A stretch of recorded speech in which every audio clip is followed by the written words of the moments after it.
মানুষকে নসিহত করি, তওবার কথা বলি, নামাজের দাওয়াত দেই, অথচ নিজের নফসকে বুঝাতে পারি না।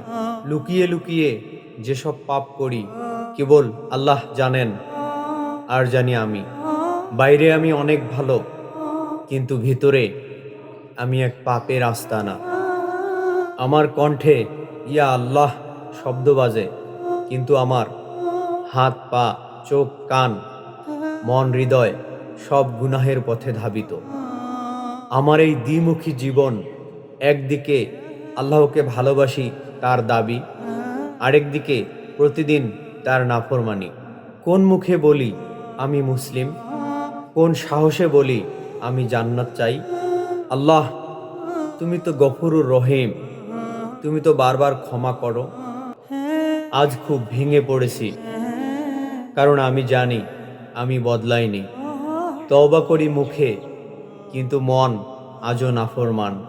আল্লাহ, যদি আজ রাতেই মৃত্যু এসে যায়, তুমি কি আমাকে ক্ষমা করবে? তুমি কি জান্নাতে স্থান দিবে? হে আল্লাহ, আমাকে বদলে দাও। আমার এই মুখোশ খুলে ফেলো, আমার নফসকে সোজা করো। তোমার দরজায় এসে পড়ে আছি, আমাকে ক্ষমা করে দাও।